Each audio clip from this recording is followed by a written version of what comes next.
This episode is brought to you by the Park People.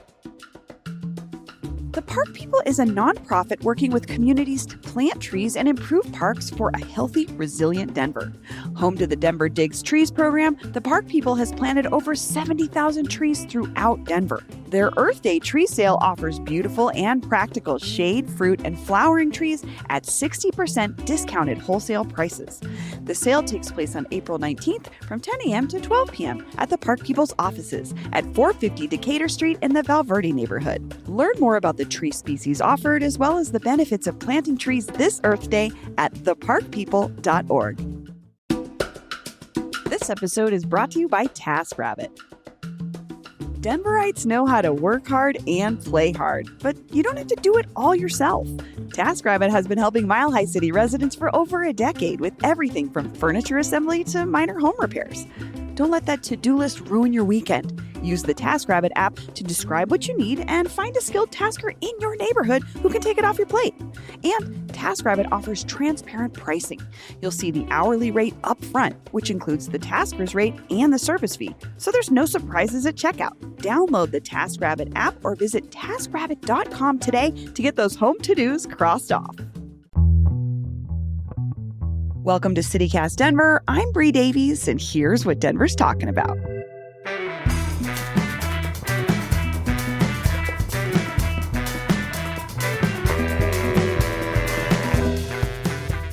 So today we're talking about another business closing downtown, gondolas, but in the mountains this time, the drought impacts on mountain towns this summer, and so much more. Producer Olivia Jewelove, hi. Hi, good morning. And joining us for the first time, she's a freelance journalist based in Denver, Dahlia Singer. Hello. Hi, thanks for having me. We're so excited to talk to you for the first time. Before we do that, Olivia and I have a little business to take care of. We got to talk about our Neighbors program. So we're in the midst of our spring membership drive. And I think today we really want to tell you about why this membership matters to us and the community that we have been working to create with you all over the last over 5 years. So we created this community of listeners and readers who want to take their passion for the city a step further, which honestly, you guys help us do every day by sharing your thoughts and feelings. I mean, Olivia, we just did this bonus segment yesterday on beavers, and so good. The beaver community of scientists and librarians really shared with us, like, hey, we have so many smart listeners. It was so cool. Like, you guys telling me about how beavers have iron in their teeth. That's why they're orange, and that's how they can chew through these metal grates around trees. Okay. It's crazy. Beavers are monogamous, but they live in a commune. I know that experience directly. That's Bree's life. That is my life. But I wouldn't know that without our fans and our listeners and everybody that's in this community that helps us make the show every day. So a huge component of making the show every day is the membership aspect of being a neighbor. So if you join today for just $10 a month or $100 a year, you can join our program. Again, you get access to all. We make our listening free, but we have some bonus stuff, which is like the Beaver segment we did, which you get to hear if you are a member.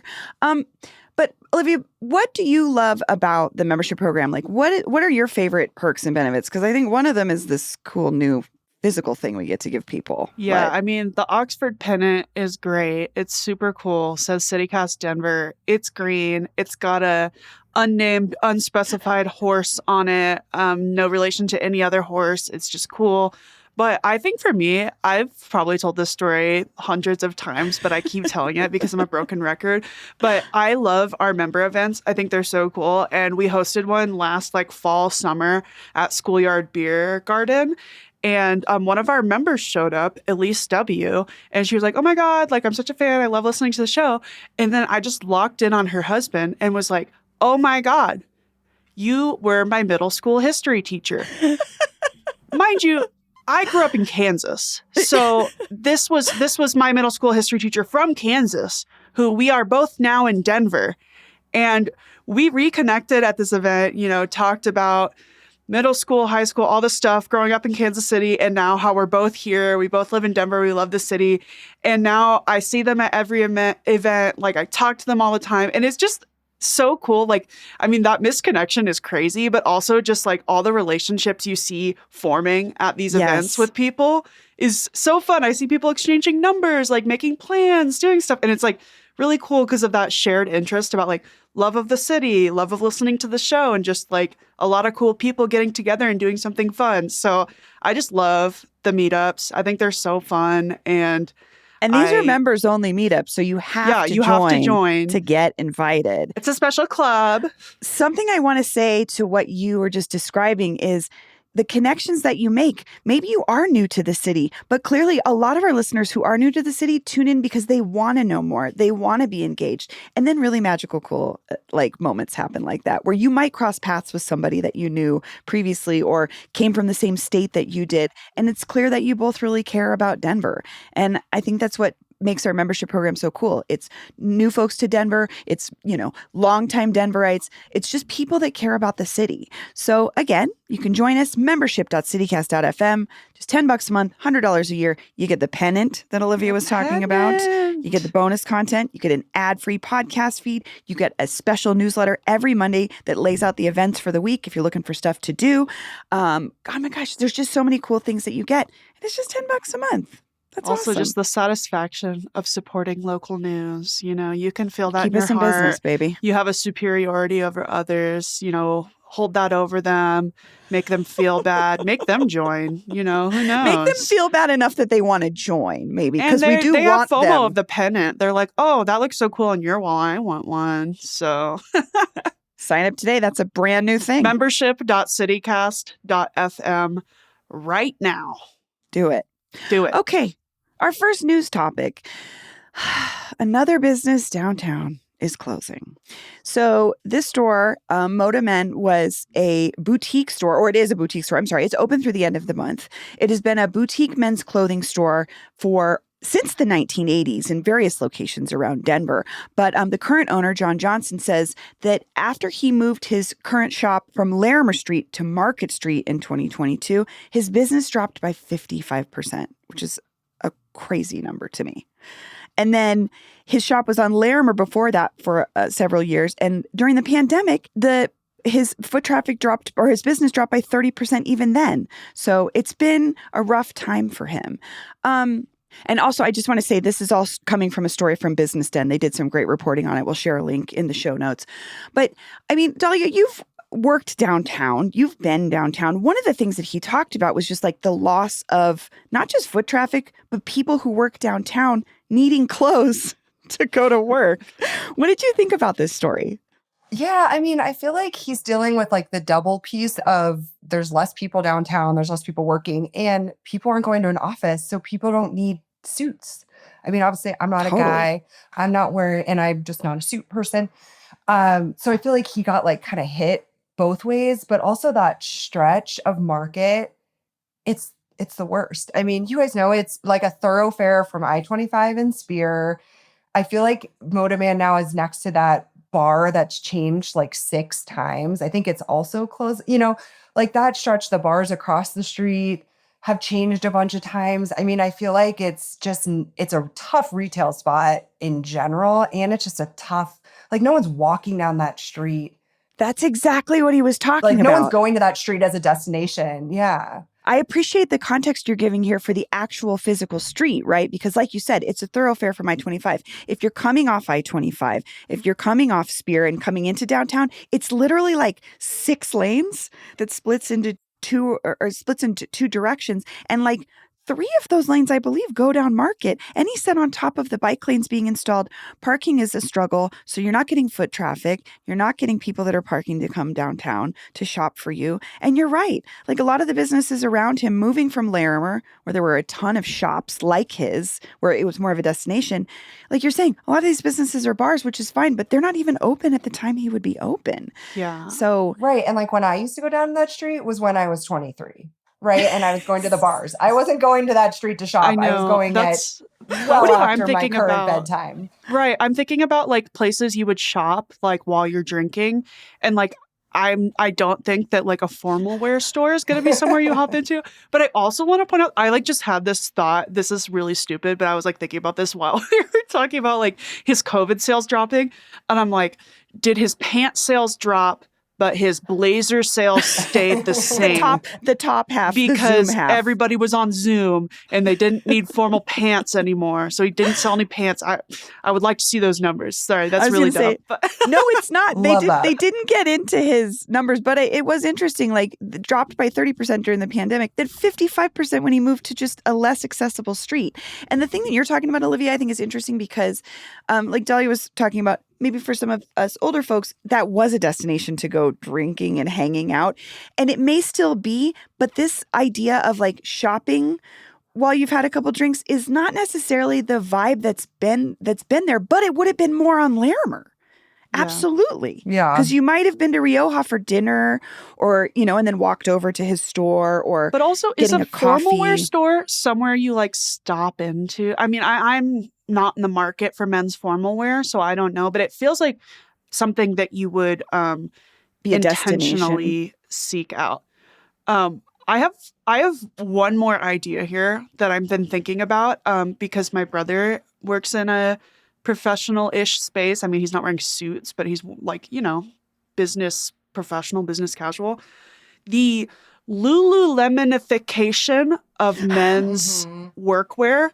That's true. They make these pants now that are like, they look nice. They look like khakis. They look like, kind of dressy pants, but they're essentially like yoga pants. They're essentially like sweatpant material, but you can't tell. They just feel really nice to wear. And like, I feel like all the young men I know are wearing those. They're wearing those athletic dress sneaker things, which I have beef with those. I hate those, but that's a story for another day. And then also the like golf shirt, tech shirt kind of thing that young men wear, and it's now maybe more the norm. Yeah, I feel like that is the new guy. Kind of business fashion wear that I see young men wearing, at least like the young men I'm around. That is kind of, because like that is what my brother wears to meetings, to work and stuff. And like a lot of the young men I know, that's the uniform. So I'm kind of wondering if there's a shift here in because everybody still needs suits and stuff for weddings, but even some weddings are getting more casual. Oh, for sure. But that's where I think too, like the parking issue is probably a huge problem because I think about who's probably going to that store for something. And it's either like you're saying, I have a wedding and I need to go get something, or say you're older generation. And I know like my in-laws don't like going downtown because of parking. They don't like going anywhere where it's hard to park. So like that whole generation that is probably been his customer, it's a pain in the butt. And then it's like why it's not an easy destination to get to for anybody. But I think he meant the owner mentioned that he's gonna switch to like doing custom, like visiting people's houses and stuff. And I think that's really smart because he has a customer base that have been with him for a long time. Dahlia, I'm so glad you brought this up because I think that is actually a really interesting intergenerational point of shopping right now. So this guy comes from old school retail where it was personal. And he was a buyer for Nordstrom before he worked at the store in 2003. And I will say, as a 17-year retail veteran, Nordstrom is the pinnacle of where you work in retail, where you actually develop your own client list, where he had relationships with buyers. So he has all these high-end like brands that he works with directly. This is kind of old school. And that custom tailor business is definitely reaching probably his roster of clients he's had for 30 years. But I think it also reaches your generation, Olivia, because folks are definitely looking for like a custom experience, or like you were saying this off mic that you had ordered a dress for a wedding online and you got to put your size, your measurements in, and they made the dress and just sent it to you. It was crazy. I couldn't believe how cheap, like, because it wasn't a bougie, it was a bridesmaid dress. And, I'm trying to spend as least amount of money possible on this yellow dress I'm never going to wear again. But they have an option for $20. You can put in your measurements of like your bust, your waist, your height, all that stuff, and they will custom tailor it to you. And I was like, well, for $20, I'm going to try it. And I know how to sew, so I can, take it in myself if I need to. It was perfect. It was crazy. And I couldn't believe it. And it was so weird. It just came to my door, just had to steam it. It was ready to go. I'd be curious to see how this works out for him. But I think it seems like he'll be fine to me. He probably still has a client base. But like you said, Dahlia, they maybe just don't want to park downtown. Like that might be the the big part of this here. I think it's just sad to have. I mean, it sounds like he's semi-retired, was planning on kind of moving that direction anyway. And so obviously wishing him the best and hope this works. But it's also sad, like there's going to be another empty space. And like I said, that street it's rough. It's just not like the most pleasant arrival scene into downtown. And for a lot of people, it is the way that they like enter downtown. And so it'd be nice to be able to figure it out. Yeah.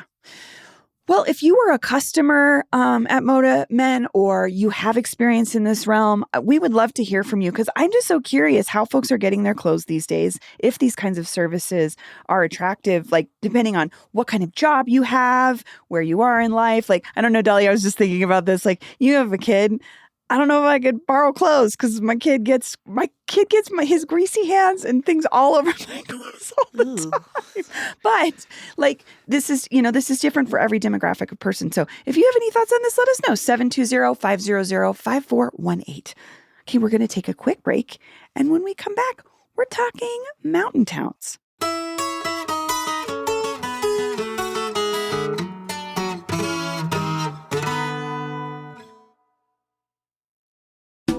This episode is brought to you by Denver Health.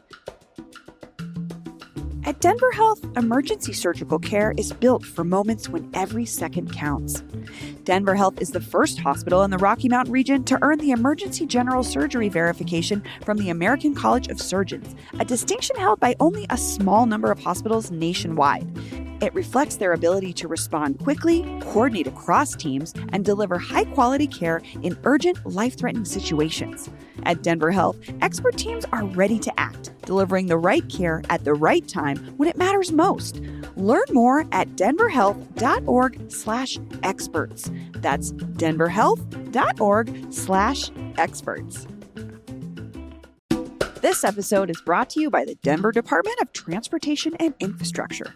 Hey Denver, did you know a banana peel in the landfill produces a greenhouse gas that is 80 times more potent than one being composted? This Earth Month, go green by signing up for compost service with Denver Solid Waste. If you already use the city's trash collection services, you can sign up for weekly compost collection at no extra cost. Composting yard waste, food scraps, and other organic material is great for the environment. It reduces greenhouse gas pollution and helps create healthier soils without any synthetic pesticides or fertilizers. Learn what goes into your green cart and sign up today by calling 311. Already composting? Learn where to take tricky materials like e-waste with their waste directory, or help your neighbors learn how to recycle and compost correctly with resources on their CartSmart page at denvergov.org/CartSmart. That's denvergov.org/CartSmart. Okay, we're back. So we all know the weather in Denver has been weird, but it is spring. And for many of us, that still, regardless of the weather, means hiking, day trips, some kind of multi-day experience in the mountains. So if you're planning an adventure this summer, we wanted to take a look at what's new because there's a couple actual really interesting stories happening in the mountains right now. And I want to look at Idaho Springs first. There's this gondola project. Are both of you familiar with this? Because I've been following it. I'm pretty excited about it because there's not really a great reason to go to. I mean, Idaho Springs is beautiful and we stop there all the time for a snack, especially with the little one. You got to pull over. But it's going to be like a huge thing, I think, to get people to the area, which I'm really excited about. It's the mighty Argo cable car. Which will basically where the big Argo mill is, like it's like red on the side, everyone sees it, which you can tour, I believe. But now they're putting a gondola in. So you'll be able to take like a mile ride up the mountain, access to new hiking and biking trails. I think you'll be able to see it from the highway. So I think it'll be like a pretty easy draw for people. Yeah. I can't believe this is happening. I was going to say, give us the tea on this, Olivia, because you're covering this. I used to be a reporter up in Idaho Springs. While there was talk of this, the woman that's behind this, Mary Jane Lovely, is like, I mean, sick name from one cool name to another. Love it. But also, like, she's just like the powerhouse behind Idaho Springs, like owns or has owned like most of the property up there. Just like, really, really powerful woman. But I remember talking to her and she was telling me about this and showing me the plans and stuff. but, we couldn't talk a whole lot about it because they were in litigation, because it's a very, very confusing story, but basically one of the groups that was going to loan them, they were going to get money from to build this huge thing, ended up stealing around $5 million from them instead. Oh my gosh. And so then they were in litigation for a few years. Now it just settled this year, and they got like 8.7 million from the settlement. And the women that were involved in the fraud are like, they've got a slew of charges of like wire fraud, like just it's literally like a heist level scheme. It is. I'll link some reporting from Michael Booth from the Colorado Sun. He's done some of the best reporting on it. When I was up there, I was following his reporting because I was working on a murder trial at the time, so I didn't have a lot of time to dedicate to it. But it is just, I just cannot believe that it's so close to being done and actually happening, because I remember just like all this drama and lore around it. And I was like, there's no way it's going to happen. Like, they stole $5 million. Like, you can't come back from that. But this, like, essentially it to me, it was like angel investor, but it was like another kind of, I don't know, chairlift gondola company swooped in and was like, we'll help. And it's happening. And I can't believe it. And, I toured that Argo mill, working up there.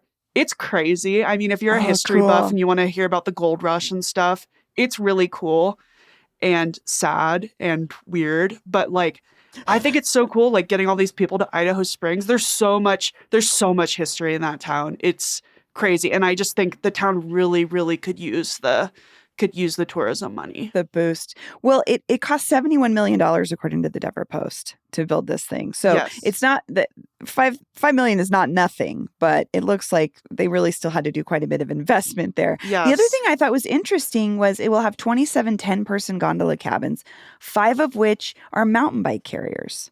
And 4 of them will have glass bottoms. So they really thought about this, because, Deli, I think you mentioned that it's like you can go up there to hike, but now you can go up there to mountain bike. You can bring your bike on the gondola. Like, there's this, I don't know. To me, it's like we've been talking about this downtown gondola big idea. And like this to me is what a gondola is for exactly. It's completely different than that. Like, I remember her explaining this to me. It's like, it's not just a gondola. It's like a whole experience. There's the gondola, there's the hiking trails and stuff. It's going to activate, downtown. There's going to be like a little amphitheater. There's going to be all this stuff that really like livens Idaho Springs. And the gondola is just like the centerpiece to let you, get a bird's eye view from it. And I don't know. I can't believe it's happening. I think it's so cool. And who doesn't love a gondola? Like, they're fun. They're fun for people of all ages. They're accessible for people, of all ages. The fact that you don't have to bike up the hill, you can just bike down the hill. There's going to be food at the top. I mean, I guess the only question is like the traffic situation, because that area, Idaho Springs is really one way in, one way out. I-70 right there. It's just there's a couple exits to get into Idaho Springs. There's a few. I'm curious. I didn't look into their parking plans because it's probably going to be mostly people in cars.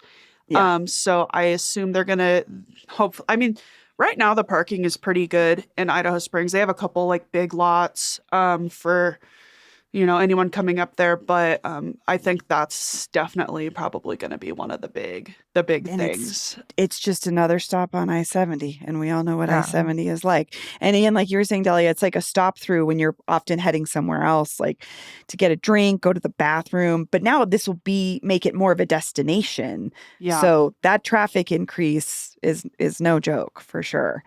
I'm just excited to have something new that's close, but still in the mountains that we get to do, especially with kids. It's like, this is so cool. And the history tie-in, like, it's just cool to like access, like to your point, Olivia, such history there, and to be able to like really see and like step into kind of that mining past that's such a part of Colorado.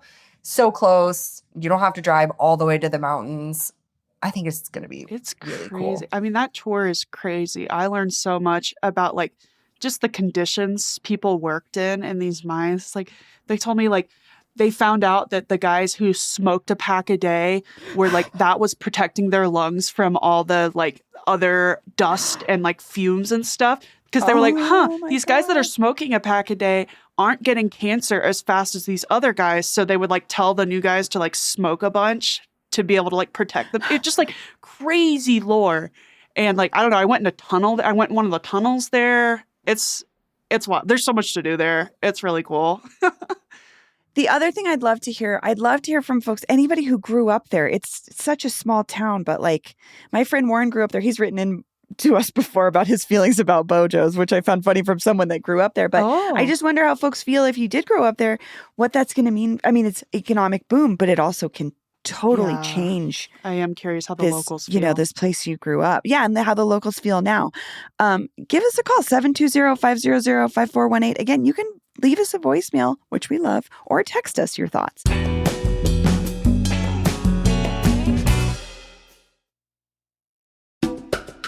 This episode is brought to you by the University of Denver.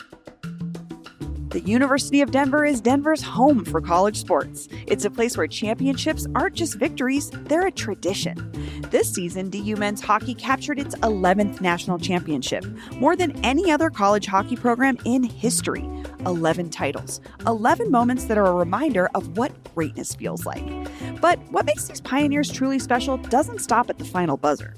DU student athletes are champions on and off the ice, balancing elite competition with academic excellence. In fact, the team posts an average GPA of 3.6, proving that discipline, teamwork, and drive translate everywhere they go. Because at the University of Denver, winning is about more than trophies. It's about standards. It's about values. From the classroom to the rink, DU sets the standard, and the nation is watching. So join us in celebrating the winningest college hockey program in history and a university where excellence is always the goal. That's the Denver difference. Learn more at denverpioneers.com. That's denverpioneers.com. Hi, Olivia. Hey, Brie, what's up? Well, I just want to talk to you about this cool new thing that we have that's just for CityCast Denver neighbors. We have something really exciting to share with you because we know you love Denver as much as we love Denver, but the other thing you love about Denver, which I know you do, is gossip. There's a lot of stuff that we realized we were like leaving on the cutting room floor that was actually really fun and things we wanted to share with that we thought our audience might like, but it doesn't always fit into our regular programming. So if you want to hear that and join the little chat, we've got a special new thing for neighbors only, where we are going to be rolling out a bonus segment at least once a week for neighbors only, where you get a special segment of us talking about something. But that's only one of the benefits you get from joining our membership program. Of course, it shows the kindness of your heart and supporting local journalism and our small team. We see each of your names and we get a little flutter in our hearts each time we see it. But you also get ad-free listening, invites to our member-only events, and then you're also getting a weekly preview of all the best events happening throughout the metro, sent right to your inbox every Monday. So again, you can join us at membership.citycast.fm for just $10 a month. You get that extra content, or $100 a year if you want to save a little cash and pay for the whole year up front.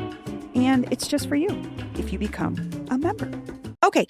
So our next topic is water. And this was flagged by you, Dahlia, because tons of our mountain activities, especially in the spring and summer, rely on water. And we have been dealing with a drought across the state.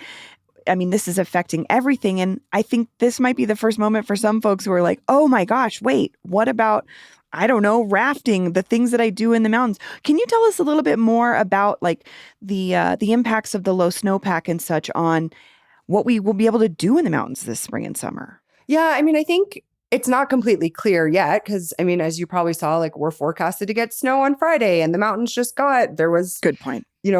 All of the I-70 closed yesterday. So I think it's not totally clear, but, I was in Breck a couple weeks ago, drove by Dillon Reservoir, and it is low, sadly low, and so it just got me thinking about what our raft guides thinking about, what, fishing, how does it affect in terms of, right, if there's less water, what fish and where they're going, what they're eating, all that stuff. I mean, even our local lakes, you've talked about kind of your local lake and what's happening Houston there. Lake, yeah. Yeah. So I just think it's kind of unclear what our water focused fun tubing, all of those things are going to be. But I mean, thankfully, I think our mountain towns have spent years really upping their summer offerings and what there is to do. I mean, even the Argo Mill we were just talking about, right? There's a new thing to do, new hiking and biking trails. So I think there's still going to be plenty to do and plenty of reasons to go, but it's just going to be interesting to see what it means. And also, obviously, I mean, Clear Creek County, I drove up to Vail on Friday. Clear Creek County was already under stage 1 fire ban. So in terms of just all of those pieces, I think it's just a really big question mark and very worrying. Olivia, you're our avid tuber on this team. I'm a water girl. Water's important to my summers. You're a lake girl. What do you think about this sort of uncertainty around things that you might be able to do in the mountains? I'm stressed. I mean, water is like a big part of my summers. I love going to the lakes. I love tubing in Golden. I love water activities. And so I'm stressed. And I also, I love camping next to a stream and making a fire. And last summer, when I went camping, I don't think we could make a fire. We had use the jet boil or whatever.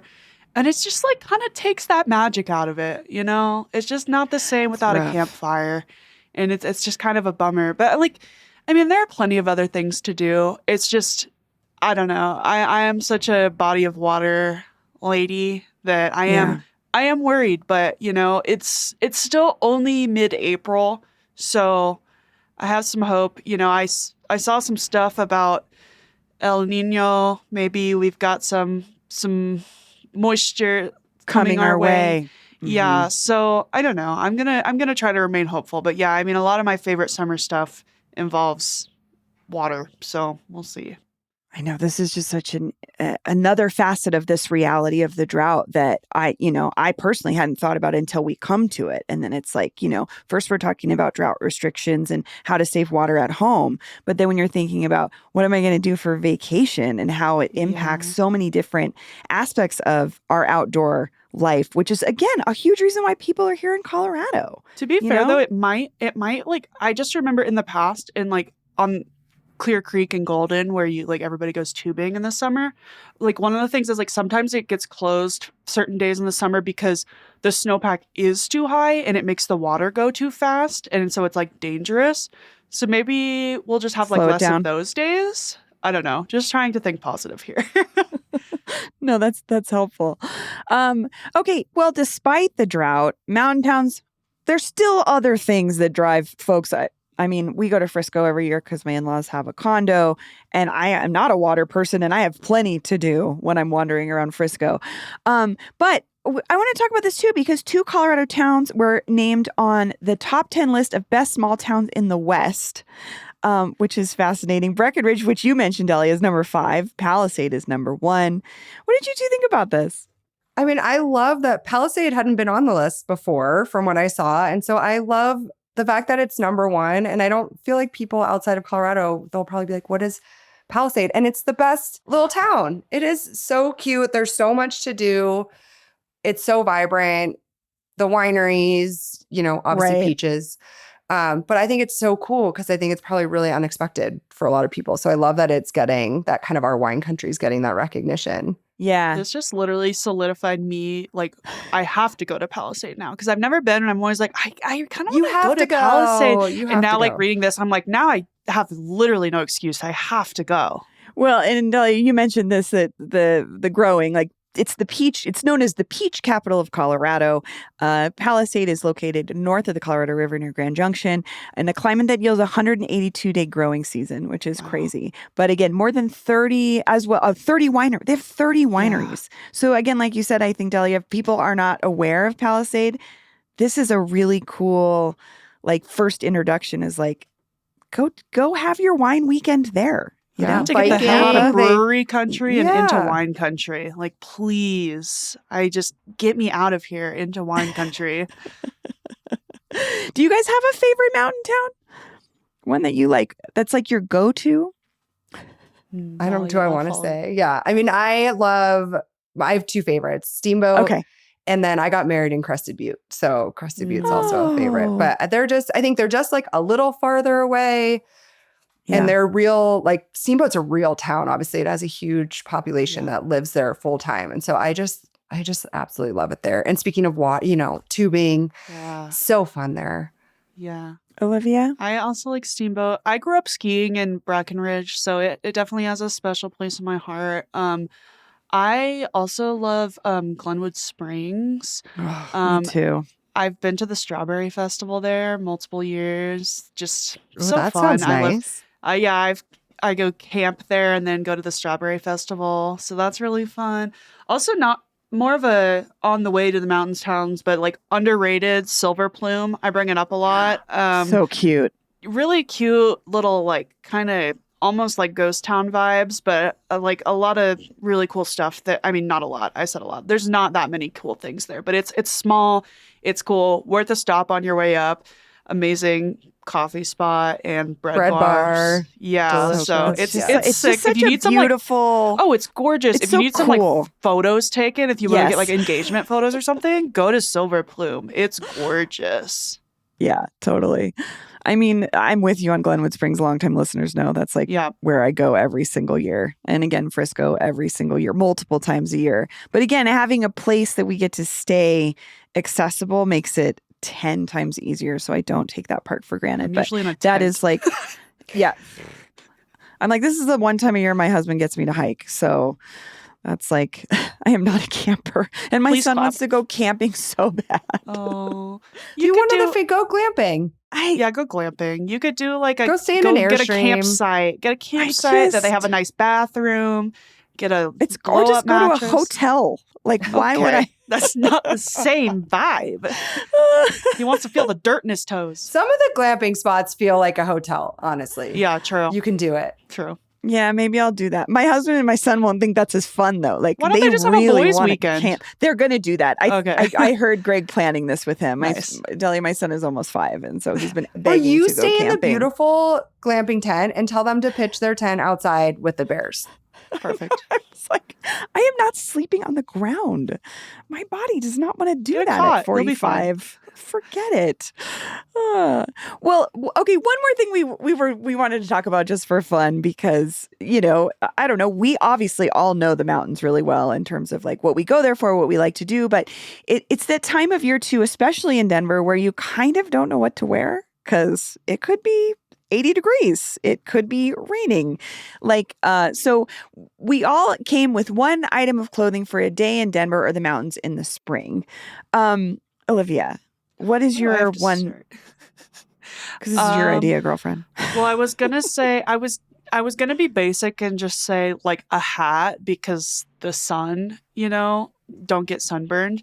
But I think my real answer, which is something that I literally almost always have with me, is like a nice, like thickish knit cardigan that like goes below your butt. So like a long cardigan, because it's great. It can keep you warm if you get a little cold. It's like breathable enough. You can roll up the sleeves if you're warm. And then also the hack here for me is like if you're somewhere and it's like, oh, I need to sit down outside for a while. It's like big enough that you can be a little you get cushion. it oversized and it's long and you can like lay it down. And it's a little blanket. Or if you're like somewhere like, oh, I need to take a little nap real quick, like roll it up. It's a pillow. I think it's one of those just like multi-purpose, multi-weather. I mean, I have one that I wear all seasons, and I think gotta have it. Yeah, no, that's a good recommendation. I think is the type of outerwear level that you want to bring can sometimes be a real conundrum. A nice how thick, medium, how heavy. Medium weight knit long cardigan. Something that you don't mind carrying around too if you don't need it. I think that's the big thing for me. Is like, is this something I want to carry around all day? Yeah, tie it around your waist. Why? I just haven't done that since middle school, but I guess I could. I do it. I don't care. Make fun of me. No, it's a cute look for you. I love that for you. Delia, what about you? What's your one piece of clothing advice here? Well, first of all, this time of year is the worst for dressing. Like you could change 5 times a day. So it's confusing. so frustrating. Yeah. But mine's pretty adjacent to Olivia's. Mine would be a puffy. I just think, I thought about especially in the mountains, yes. they're perfect because you're cold, you zip it up, you get a little warm, you unzip it, it gets a little too warm, it rolls up real small. Yeah. You can tie it around your waist like Olivia and I, or you can tuck it in your pocket and let it hang. You can roll it up. I was going to say the same thing, like if you like end up at the park or your kid decides to jump in the river, you can sit on it. They're usually water resistant. You can wipe off. So I think having a puffy, and then because it gets cold again as soon as the sun starts to set, or the thing right now I think is if you're in the sun for half a block and then you're in the shade for half a block, you might need your puffy for half a block. So that's such a Colorado go-to. experience. It's, you're like, I was really hot and sweating and now I'm freezing. And then you realize it's because you're standing under a tree. It's because you're in the shade. And that makes all the difference because like we don't have humidity. We don't have these other things sometimes that can, I don't know, just like this, the sun versus the shade in the spring is a wild experience. The humidity's not going to help you. I come from the land of the humid. It doesn't help. This is true. I guess I only think about it as a summer thing, but it is a year-round thing. Yeah, no, it don't help. But like, the just the difference in temperature sometimes this time of year can be huge. What's yours, Brie? I mean, mine was both of your ideas, and then mine was a hat, and because I didn't actually start wearing hats until like I don't know 5 or 6 years ago, and it just changed my life because I didn't realize that like. You wear a baseball hat, it keeps your face shaded. If you wear a beanie, it can also warm you up pretty quickly. And like, this sounds so dumb, but I just never thought about it because I wasn't a big hat wearer. And now I carry my beanie everywhere in my bag because if I'm going to be a little bit cold, that warms me up faster than anything. So that's kind of my go-to, like the on and off thing. Heat escapes from your head. That's like, I always pack a beanie and a hat and a and a baseball cap on trips because you're like, I got something. I'm very scared of skin cancer, so I'm like constantly like whatever I can do to shield my face. Yes, and I would say to that effect, I think we hammer this home, and this is a thing that people in Colorado know, but that mile closer to the sun matters. The lack of shade does really matter. And when you go up in the mountains, especially, cover your face. Oh my God, you're even higher. And it does, like, sunburns happen faster. I personally recently in the last couple of years switched to mineral sunscreen. Yeah. I know it kind of leaves a white film, but I think that the physical blockage just makes me feel better because I wore chemical sunscreen for 25 years and I still have sunspots. So I think the sunscreen combined with the hat is like a good combo. But I love Delia too. Just both. Just throw both. I mean, honestly, I see people wearing both. Wear your sunscreen. Yeah. And wear your sunscreen. Wear your sunscreen. This was so lovely. Before we go, one last reminder. We are in the midst of our spring membership drive. This is the best time to show your support for CityCast Denver because it helps us year-round no matter what. But right now, you get that cool pennant that Olivia was talking about. And we just wanted to share a really nice, funny, just like a very funny comment we got from someone who just joined the membership program, from Jeff F. He says, I had a nightmare on Monday that I ran into Brie, Olivia, and Paul in public. And I had to shamefully admit that I was not a CityCast Denver neighbor, which was followed by a disappointed look from the three of you, followed up by a procession of booing from everyone around me. So the announcement of your spring membership drive seemed like a sign of divine intervention to avoid such an embarrassing moment in the future. I don't know if I can recover from such a humiliating experience in real life. Oh, and the podcast and everything you guys do is great. P.S. Olivia was the one who started the booing.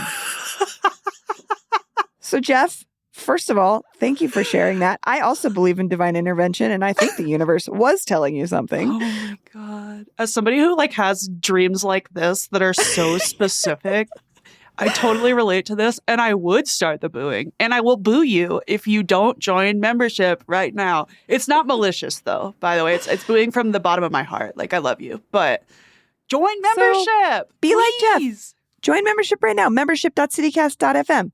Again, $10 a month, $100 a year. You could do it. We would love to see you there. Dahlia, Olivia, thank you so much for joining me. This was really fun. So much fun. Thanks, guys. That's all for today here on CityCast Denver. If you enjoyed the show, why not take a minute to tell Mary Jane Lovely about us? Rate the show wherever you get your podcasts, follow us on Instagram and TikTok, and subscribe to our morning newsletter at denver.citycast.fm. And hey, thanks to our new neighbors, Katie R., Rose B., Robin F., Isabel W., Jeff F., and Kyle F., who just joined our membership program. You can support this show and get great perks by becoming a CityCast Denver neighbor today at membership.citycast.fm. We'll be back tomorrow morning with more news from around the city. See ya.